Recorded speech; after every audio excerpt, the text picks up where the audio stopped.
buenas, ¿cómo andan? Bienvenidos a un nuevo capítulo de Un Café con la Historia. Mi nombre es Mariana, me acompañan mis dos colegas Ignacio y Gilda. En esta oportunidad vamos a hablar de una década que duró un poquito más de 10 años, unos 13 años, la llamada década infame, entre comillas, de 1930 a 1943.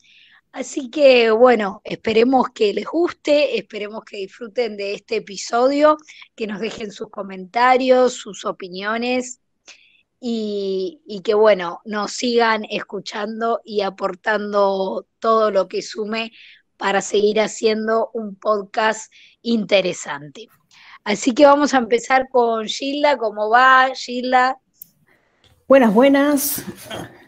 Saludos a todos. Espero que hayan tenido una semana tranqui. Bien, tema de hoy. La década infame. Cuando hablamos de década, asociamos a lo que significa en sí, estamos hablando de una década de 10 años, y cosa que acá no se da. Y ya empezamos a mirar este recorte extraño. ¿Por qué esta década no es década? En periodo, ya arrancamos así. Y después, infame. Me pareció un título bastante dramático y me pareció escucharlo recientemente. Claro, recientemente en cuanto a carreras universitarias, a textos recientes manuales, porque mirando hacia el pasado, siempre hago esta retrospectiva, eh, hasta los 90, los libros de historia de la secundaria se los solía ver como presidencias argentinas o como la Argentina de posguerra, siempre referido a la Primera Guerra Mundial. Y es por eso que no me sonaba tan familiar mirando hacia atrás. Ahora, ¿se puso de moda de nuevo?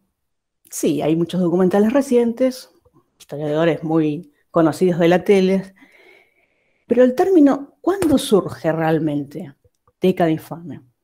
Bueno, citando al historiador Luciano Di Privitello, lo ubica en la década del 40, más que nada en la década peronista del primer gobierno. Lo crea el periodista José Luis Torres, un periodista nacionalista, un escritor, además, por eso este libro que saca, que se llama La década infame, en el cual este periodista forma parte de un grupo intelectual junto a Jauretche, porque antes se pensaba que era Jauretche, pero este historiador lo aclara bien. También aclara cuando dice nacionalista, no como un término del nacionalismo católico argentino. Está hablando ya de un tema nacionalista relacionado con el nazismo. Ubiquémonos, la década del 30 tuvimos mucha cercanía con la Alemania nazi, no solo porque teníamos simpatía desde el ejército que fue entrenado por y admiraba al ejército alemán. De hecho, se forma con un formato prusiano similar, sino que también teníamos simpatizantes del Tercer Reich. Y este periodista estaba muy asociado a eso.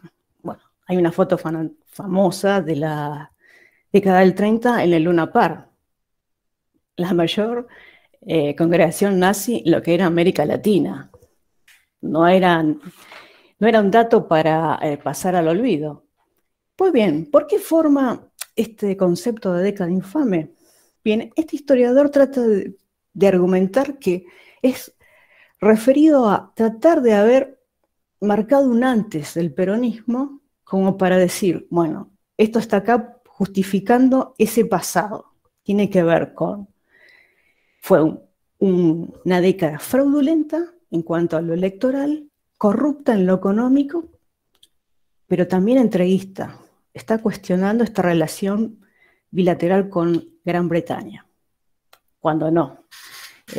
Estamos hablando de un nacionalismo en el cual estás en la vereda del frente, aliados versus Alemania nazi. Entonces fundan esos argumentos este libro que habla de la década infame. Que no cuestiono que algunas denuncias de corrupción tienen que ver, es decir, no es la única década, pero él la mira en esa división, y hasta el 43. Atención, no es que el 43 termina lo fraudulento, termina todo. hay un golpe de Estado en el cual algunos historiadores, como Alejandro Gómez, hablan de un golpe que no fue, como ese golpe y ese golpe justificado, ese golpe del cual, bueno, tenía que suceder. Ojo, estamos hablando de el golpe que va a llevar al poder al GOU, este Grupo de Oficiales Unidos, esta logia de la cual formaba parte Perón. Estamos hablando de el comienzo, a ver, de su carrera política, estamos refiriéndonos a Perón. Así que es muy importante este periodo en cuanto a por qué se lo data así. Década de 1930, desde el golpe de Uriburu hasta el golpe del 43. Porque hay que entender que la periodización es en base a conceptos. Cada historiador puede tener algo diferente, pero este periodo quedó marcado desde entonces. Es una cuestión en cuanto a realmente qué tan infame fue, qué tan mal económicamente, pero el nombre ha quedado y hasta el día de hoy los historiadores lo tratan así.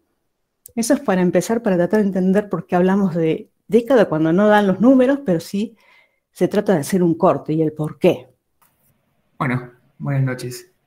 Sí, retomando un poco lo que decía Gilda, el tema de por qué definirla tan tajantemente como década infame, ¿no? Si uno va observando todo el contenido curricular de la secundaria, ¿no? El análisis parece década infame porque la explicación es básica, una oligarquía que quiere volver a tomar el poder después de una primavera de los pueblos, de un gobierno populista de Irigoyen, sumado a intereses petroleros que quieren sacar a un gobierno popular que en teoría, bueno, afecta a sus intereses. Esa es la explicación en grandes rasgos, ¿no? Por lo general que se transmite el periodo, ¿no? Un grupo muy selecto, muy reducido de personas que a través del fraude se mantienen una década de 13 años en el poder. Pero hay que analizar, ¿no?, el contexto del periodo, donde es mucho más complejo a nivel mundial. Estamos hablando de un mundo después de la primera posguerra, con la crisis de 29 haciendo estragos a nivel mundial, una economía argentina que se debilita completamente, que ya se empieza a ver en el último periodo de gobierno de Irigoyen, con la caída fundamentalmente de los precios de los productos agrícolas, y con el surgimiento de un montón de ideologías alrededor del mundo, fundamentalmente Europa, pero que también tiene su correlato en América, que van a poner en jaque a la democracia liberal en todos lugares. No en vano en la década del fascismo en Italia, del nazismo en Alemania, la década del falangismo en España, que, bueno, como bien decía Gilda, además tomando en cuenta que históricamente el ejército argentino es admirador del ejército alemán, ya de muchos años antes de la década del 40, va a repercutir. Es decir, que hay un contexto a nivel internacional muy complicado, a nivel económico y a nivel ideológico, que va a generar también estas situaciones, y que Argentina obviamente no va a ser una excepción. Lo que pasó en la década del 30, tanto lo negativo como lo positivo, no es una excepcionalidad, sino que está inserta en un contexto y no es algo extraño, son cosas que, bueno, pasaron también en otro lado, no es solamente una década especial, digamos. Bueno, a ver un poco para retomar lo que ustedes dijeron. Eh, Claramente esta etapa de la historia argentina, de 1930 a 1943, ha sido utilizada, ¿no?, posteriormente, eh, para armar una especie de mito o varios mitos, digamos, es una utilización de la historia para realzar a ciertos personajes o ciertos hechos y menospreciar justamente a otros hechos y a otras personas. Eh, y esto de no, me quedaba un poco con lo último que estaba diciendo Ignacio, de esto de como querer decir que ahí en esta llamada década infame, ¿no?, que gobernaban unos pocos, una élite, una oligarquía que gobernaba, digamos, por sus propios intereses y demás. Y la verdad que yo cuando estaba repasando este tema para el podcast, pensaba, ¿acaso no venimos hace mucho tiempo gobernados por un pequeño grupo que se beneficia solo a sí mismo y a sus amiguismos, digamos, varios? Es como algo que me preguntaba, ¿no? Porque claramente nos quieren hacer creer que esos eran los infames, esos eran los que gobernaban para sí mismos, esos eran la oligarquía, ¿no? Y claramente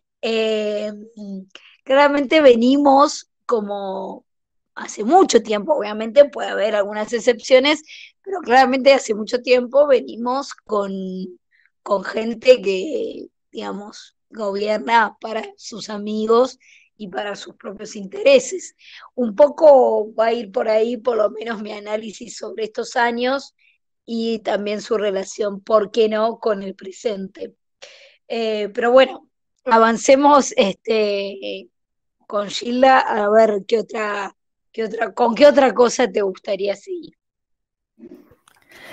Bueno, hacer una especie de tópico sobre esta década, entre comillas.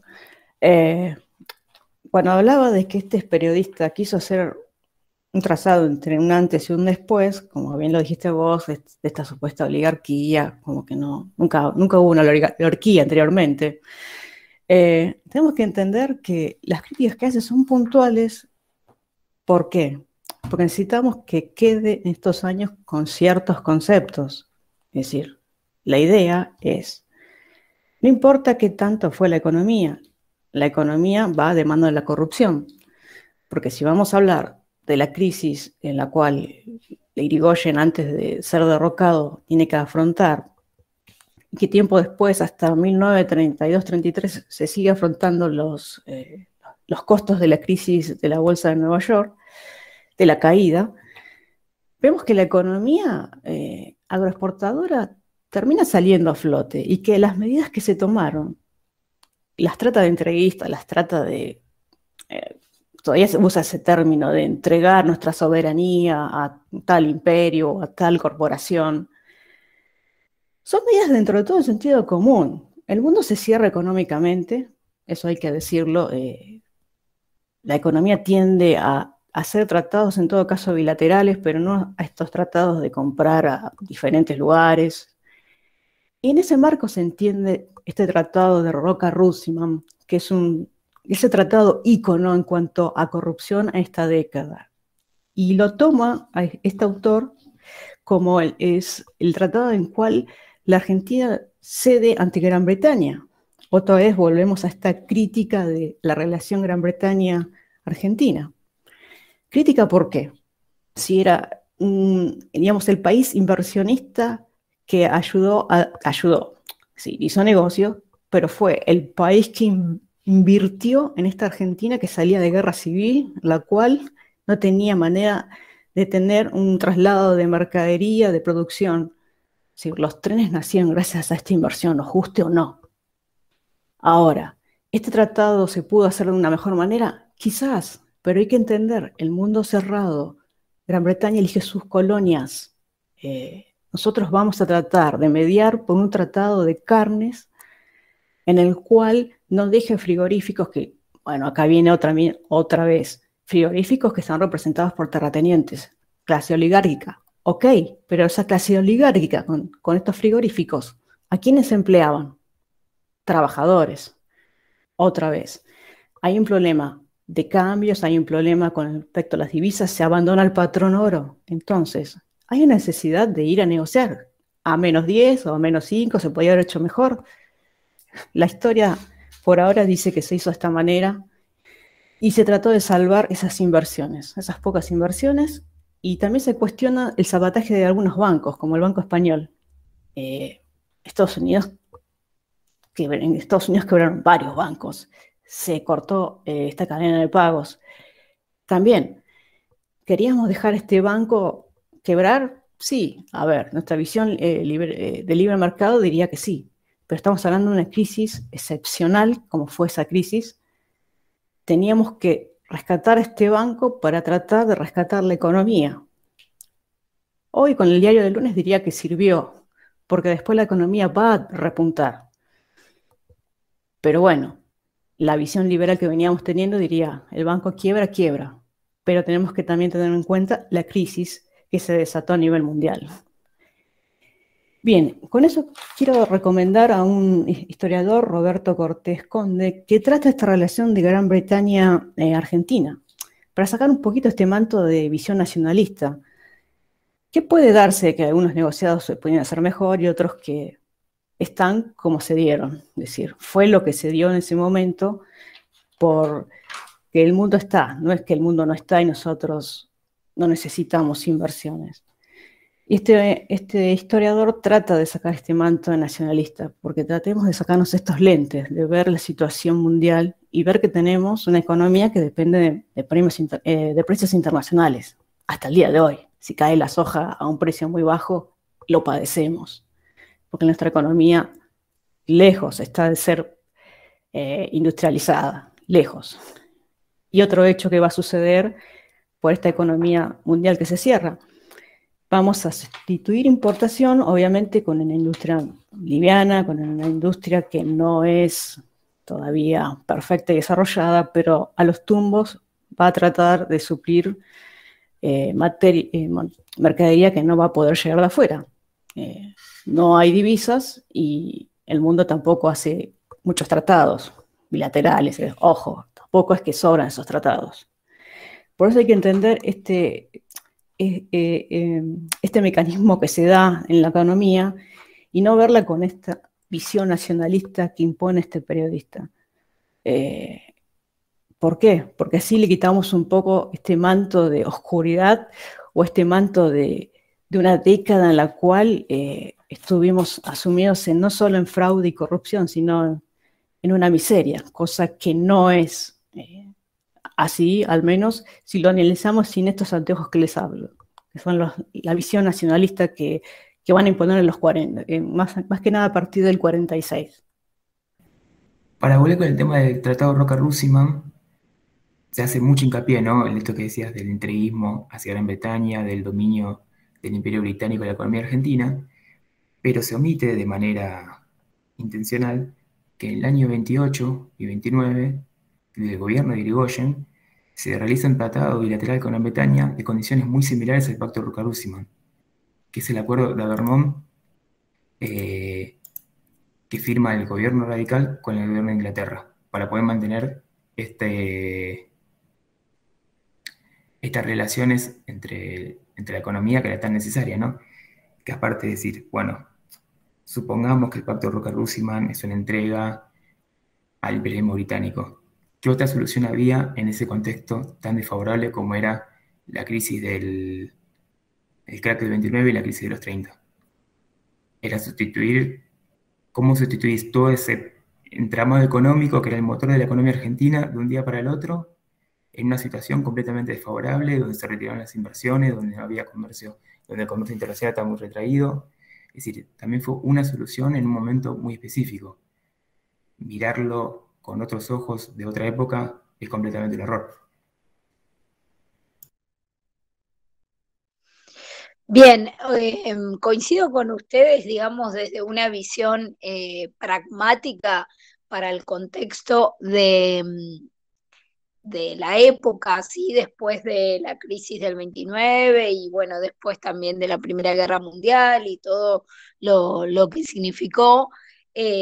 Claramente ese pacto o las decisiones que se tomaron, bueno, la industrialización, digamos, entre comillas, por sustitución de importaciones en el contexto en el cual estaba el mundo, la verdad es que se entiende, ¿sí? Se entiende para la coyuntura, pero tal vez eh, el problema, o por lo menos el problema que encuentro yo y algunas personas, es que se sentaron las bases o de alguna manera quedó como el germen de lo que después va a venir, eh, digamos, con el peronismo y demás, de digamos, de esta idea tan negativa frente a, por ejemplo, la visión del libre mercado, ¿no? Del comerciar libremente, o sea, eso que te había hecho rico como país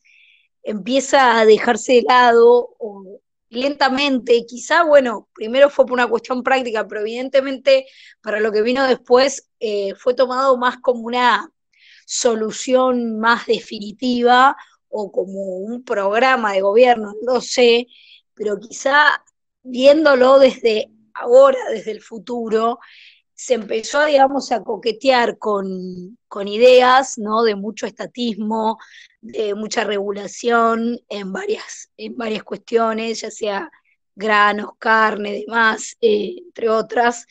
El tema, bueno, más empresas públicas, bueno, esto de la sustitución de importaciones, que se entiende en el contexto, pero como que a futuro realmente me parece que fue perjudicial y me gustaría por ahí mencionar, para no decirlo solo con mis palabras, eh, algunas, algún poco del análisis que hace José Luis Esper, que bueno, lo deben conocer, economista, ¿no? Que fue candidato a presidente en las elecciones pasadas y actualmente es candidato a diputado en la provincia de Buenos Aires, pero bueno, esto no tiene nada que ver con su, digamos, su actualidad como candidato ni nada, sino que está en su libro La sociedad cómplice, y cuando habla justamente de la década del 30, que dura más de una década, habla, ¿no?, del sentimiento generalizado, erróneo, por supuesto que es una interpretación de él, pero yo coincido. Dice esto de que la culpa del estancamiento económico la tenía la apertura comercial y el mundo globalizado, ¿no? Y obviamente se refiere al modelo de sustitución de importaciones, que de a poco y cada vez más cerraba a nuestro país al comercio mundial. Y para él, y en esto coincido, ¿sí? Dice que ve como la antesala donde empiezan a nacer los grandes problemas que él encuentra para la Argentina, que tienen que ver con el surgimiento, por ejemplo, de empresarios prebendarios, un sindicalismo mafioso, la intervención estatal desmedida, ¿no? Eh, Dice, ¿no? La crisis del 30 asestó el golpe de gracia a las ideas de la Argentina, granero del mundo y abierta al comercio.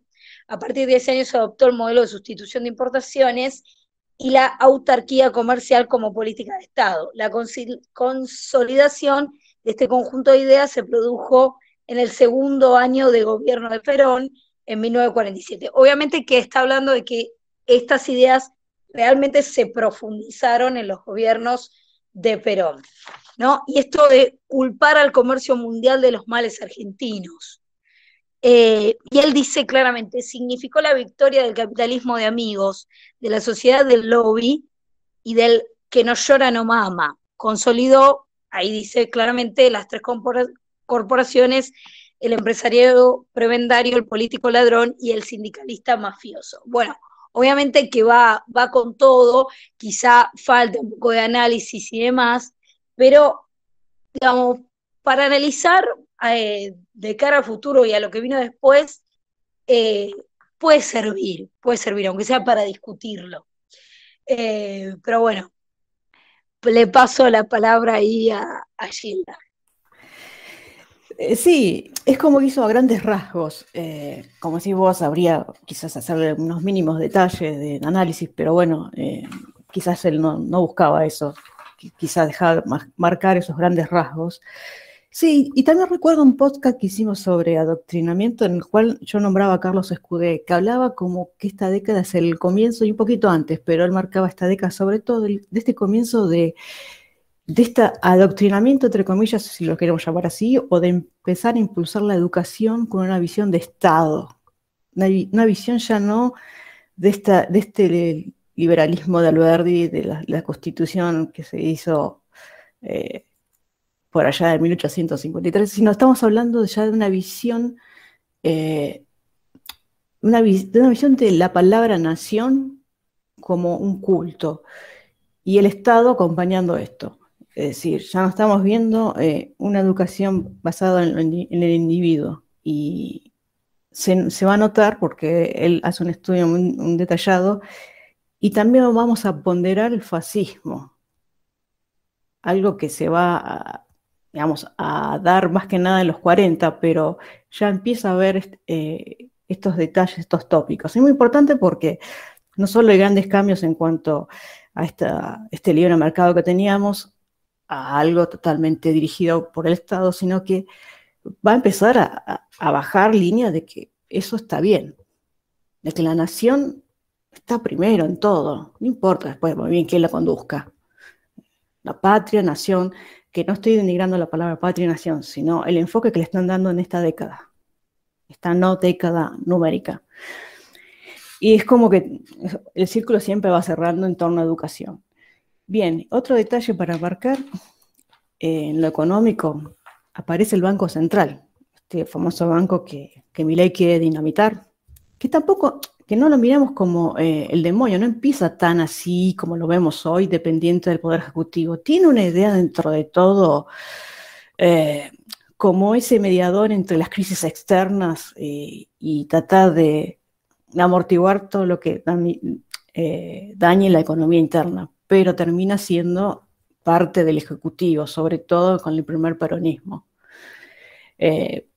Como quien dice, la idea estuvo más o menos interesante, pero después la hicimos más que nada un problema más. Y otro detalle para tener en cuenta, se nos va a acercar la Segunda Guerra Mundial. Y tenemos que preguntarnos, Argentina, ¿de qué lado va a estar? ¿De los aliados o del Tercer Reich? Bueno, voy a hacer spoiler. Vamos a dudar mucho en declarar la guerra al Tercer Reich. No nos olvidemos de este ejército dividido, este ejército que es pro Alemania. Todavía no estamos hablando de un ejército nazi, estamos hablando de un ejército que fue entrenado por el ejército alemán, ya lo dije. Entonces, hay una simpatía en la cual odiamos al imperio por parte de lo que es Estados Unidos y algunos militares anti-Reino Unido. Entonces nos va a costar también declararle la guerra o marcarnos bien de qué lado estamos. Es un tema internacional económico que también nos va a costar. Vamos a tener nuestros problemitas por ahí. Vamos a tardar mucho en declarar la guerra al Tercer Reich, a Alemania. Bien, detalle que también va sumando con estos tratados que se van haciendo, que no hay muchos como ya dijimos, y marcar también que digamos, fue una presidencia bastante buena en lo económico porque le toca pasar por este despegue, esta recuperación, entre comillas, es Agustín P. Justo, que va a ser un militar ingeniero que va a estar a cargo de la presidencia entre el año 32 y el 38. Después va a subir otro presidente que no va a estar mucho tiempo, que es Ortiz, está enfermo y prácticamente no llega a terminar ni siquiera el segundo año. Y ahí también empieza un poco esta política no sé si ser inestable, pero a no tener muy en claro quién va a ser el próximo. Recordemos que si hablamos de fraude, estamos hablando de que la UCR de alguna manera está proscripta. Estamos hablando de no querer un presidente como Irigoyen en cuanto a lo personalista, en cuanto a tener el Congreso casi cerrado, etcétera, etcétera. Entonces el fraude sigue. Aunque Ortiz, algunos historiadores hablan de que quiere hacer esto transparente y democrático, pero no lo logra. Además, su enfermedad hace que todo ese proyecto se caiga. Bien, así nos vamos acercando al 43. Bien, cambios económicos, como dijimos, hay una leve recuperación. Digamos, no hay una recuperación en sí, pero no comparable con los años anteriores. Esos primeros números, digamos, los 10 primeros, como también creo que lo dice Sper, seguramente en alguna parte del libro. Pero no sí, de hecho menciona que la recuperación se da a partir de que empiezan a aumentar de nuevo las exportaciones, o sea, que empiezan a mejorar las exportaciones. Y un sector que siempre es el primero que levanta es el agroexportador. Siempre es un sector que va, digamos, a mostrar más rápidamente la recuperación, y ese sector que siempre es más vapuleado por muchos gobiernos de esta índole nacionalista, de esta índole keynesiano populista. Es decir, el principal sector que aporta dólares, divisas, etcétera, es el más atacado. Bueno, conclusiones que nos da la historia. Bien, otra cosa para marcar, además de este Banco Central, que es muy importante, hasta el día de hoy está solamente discutido por un candidato. Bueno, digamos, Milei también está en eso, perdón, Esper, pero Milei es el que es el más contundente en cuanto a volarlo. Pero bien, ¿qué podemos decir? Que la ideología que ya dijimos que es conservadora, nacionalista, católica, y tenemos un ejército dividido. Eso es en cuanto a lo político. Y en cuanto a lo económico, estas relaciones siguen estando con Gran Bretaña y también con otros países. ¿Qué podemos decir? Fue una década cerrada en cuanto a la economía. En algunos aspectos sí, volvemos a decir, el contexto mundial es lo que brindaba, no brindaba tanta apertura, además se acerca la Segunda Guerra Mundial y termina más que cerrándose viendo cómo se puede comerciar y viendo de qué lado nos vamos a poner. Es muy importante, viendo a quién vamos a apoyar y a quién no. Bien, bueno. A ver, en realidad es cierto, ¿no? O sea, me quedo un poco con la anterior para redondear un poco, ¿no? Es cierto esto de que en ese contexto se entendían las medidas que se tomaron, a pesar de que después fueron por ahí demonizadas, en el contexto en el que se estaba viviendo, con la guerra mundial, con la crisis de 29, con todo eso, se entiende, ¿sí? El tema es que bueno, obviamente que ya lo dijimos, pero por la duda lo vamos a decir, Perón formó parte de toda esa década, digamos, estaba involucrado, pero tampoco quiero demonizar a Perón, porque también cuando hablamos del peronismo, hablamos, ¿no? De que tal vez se debió a un mal diagnóstico y probablemente eh, el mal diagnóstico tenga que ver con esto de ver como el mal al comercio, ¿no? Al libre comercio. Y la sociedad argentina sigue viéndolo como uno mal.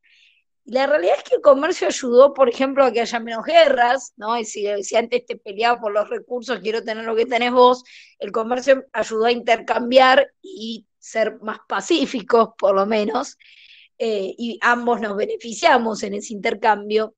También valdría la pena preguntarse ¿en qué pensamos cuando pensamos en industria, en industrialización? ¿Sí? Porque por ahí pensamos en las supermáquinas o no sé qué es lo que imaginábamos, o bueno, capaz que en la actualidad pensamos, no sé, en estar haciendo computadoras, celulares, no lo sé, pero la industria es mucho más que estas cosas, ¿no?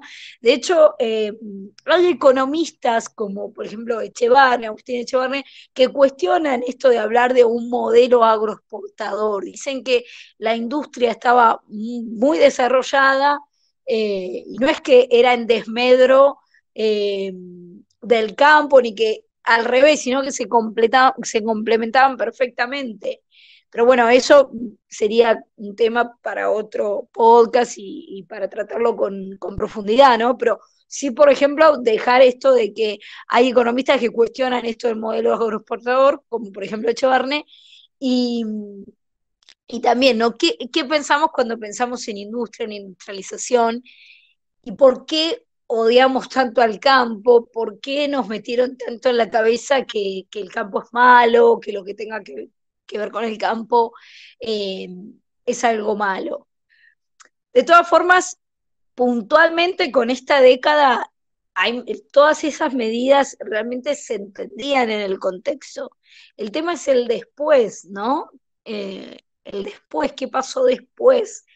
Porque de alguna manera hay ideas, o esas ideas de alguna manera de proteccionismo, de sustituir importaciones, de fomentar una supuesta industria que consideramos industria o a lo que el imaginario de la sociedad argentina considera industria, a costa de qué, a costa de que vos comprás los productos, vos consumidor final, los productos carísimos y se protegen a unos poquitos empresarios que le van a llorar al gobierno y entonces logran los subsidios, logran lo que quieren.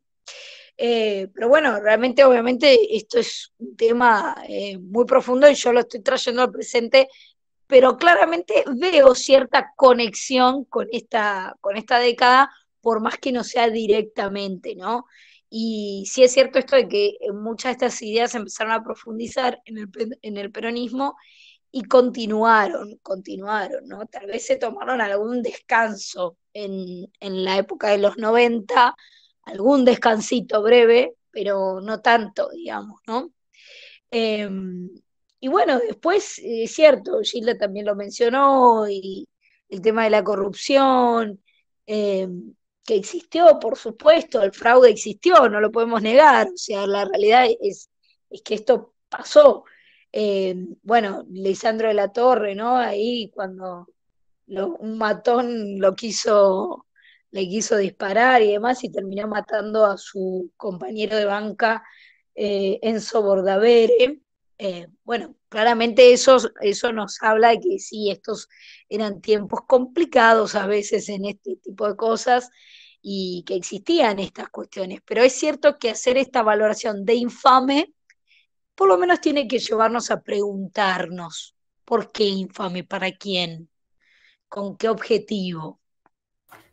Bien, es como, quiero cerrar con esto, es como que la primera impresión que tuve cuando ya no me cerraba los números, porque como recuerdo haber dicho, eh, años anteriores en la secundaria se daba como presidencias argentinas, como Argentina de posguerra. Entonces yo me preguntaba, ¿qué pasó acá que no vi? Hablan de infame. Es más, entre principios de los 90 o fines de los 80, no me acuerdo bien el año, hay una película argentina que se llama Asesinato en el Senado, en el cual revivan este evento que contaste, Mariana, quieren asesinar a Lisandro de la Torre y asesinan a otros sin querer queriendo, diríamos. Esa película marca mucho, como las películas que siempre hay que tomarla entre pinzas, como una división entre lo que es oligarquía en el poder, van a ver, no voy a hacer spoiler, pero hay mucho de persecución obrera y Lisandro de la Torre está puesto como un defensor de los más desposeídos, que investiga este fraude que supuestamente lo ve como un fraude de los tratados que hay entre los frigoríficos y Gran Bretaña. Es como que siempre se trata de marcar la historia, al menos la revisionista de los últimos años, entre oligarquía, corrupción, fraude. Este es el tópico. No pasó más nada después. Entonces no vemos muchos detalles como este que nombraste, este germen que empieza a tomar como ya una tradición o costumbre argentina de este Estado director, rector de la economía. Y una economía abierta mal vista. Esto de abrir la economía nos va a traer muchos problemas. Quizás puede haber algunos, nada que no hayamos tenido en el pasado, pero es el enemigo. La economía abierta está enfrente de la economía que se pretende. Y se pretende aunque fracase una y otra vez. Lo tenemos ahora. Tenemos una inflación que comienza a volar, como ya la tuvimos en el 89, principios de los 90, y como la tuvimos toda la década, digamos, a partir de 2008 hasta... es decir, una inflación que nunca dejó de estar. Nos acompaña y ahora nos acompaña con más volatilidad. Y otro punto para remarcar, la educación. Comienza esta educación en la cual el Estado-Nación es el punto, digamos, el punto clave de toda la visión educativa, de todo en torno al Estado. Fuera del Estado, nada, como diría un amigo Mussolini. Y aún todavía tenemos en muchos programas, hay que analizarlo en detalle, quizás ya no esté tan explícito, o quizás sí, no he analizado muchos programas, pero si uno va al diseño curricular, está visto el liberalismo como este demonio, como este enemigo de la patria, de la nación, del Estado, porque el Estado es el que va a salvar a todos los ciudadanos. De alguna u otra manera lo dicen. Entonces, ¿cómo hacer para no tener esta visión tan sesgada? El análisis crítico, pero eso tiene que nacer desde la educación.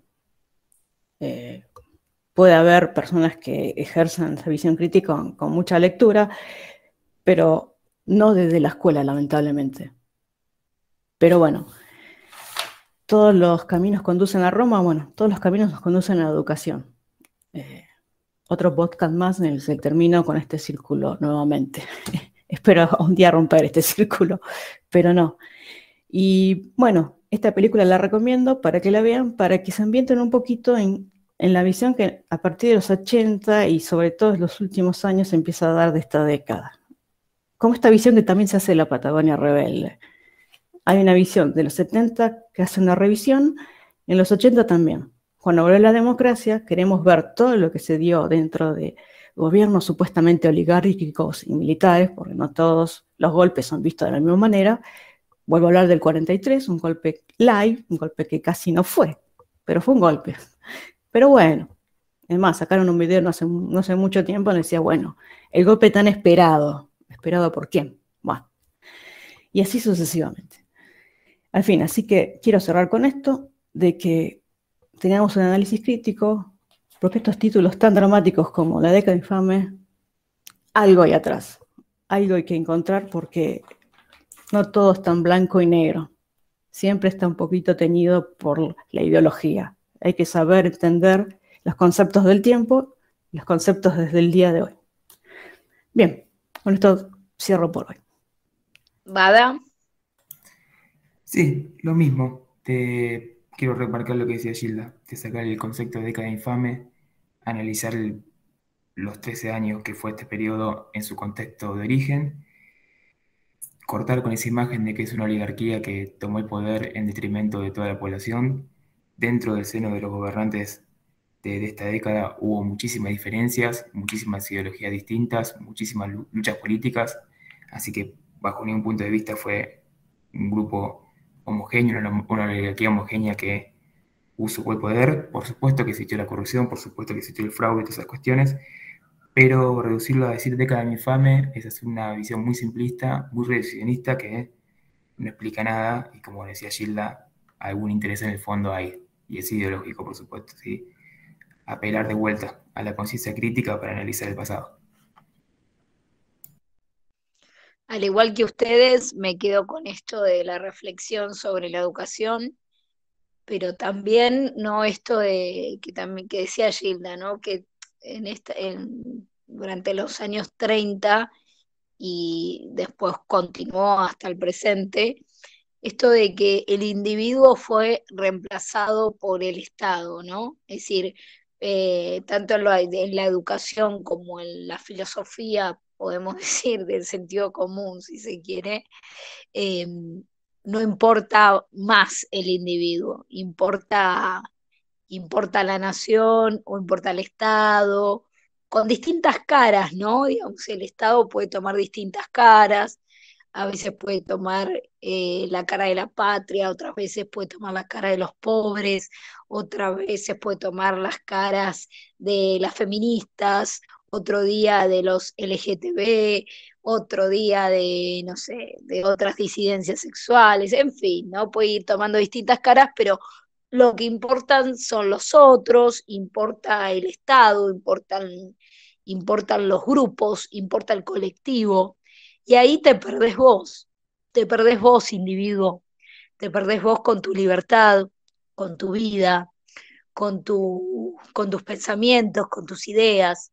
Sos vos lo que importa, ¿sí? Podés coincidir, podés no coincidir, te pueden gustar las modas, podés acompañar ciertos grupos, te podés sentir identificado, pero no te pierdas, no te pierdas en el colectivo, nunca te pierdas la razón, la crítica, esto que estamos tratando de decirte desde acá, aunque no coincidas con nosotros, aunque te parezca una visión de porquería, pero por lo menos pasá por tu raciocinio, por tu razón, cada cosa que te dicen, cada cosa con la que te encontrás, ¿sí? No te pierdas en la multitud, no te pierdas en la masa, en el colectivo.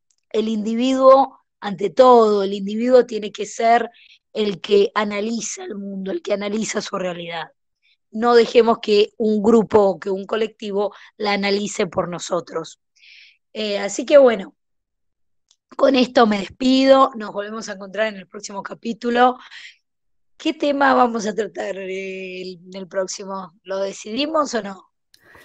Vamos a ver si Vamos a hay ver. algún tema que amerite ser tratado antes de Bien, tiempo.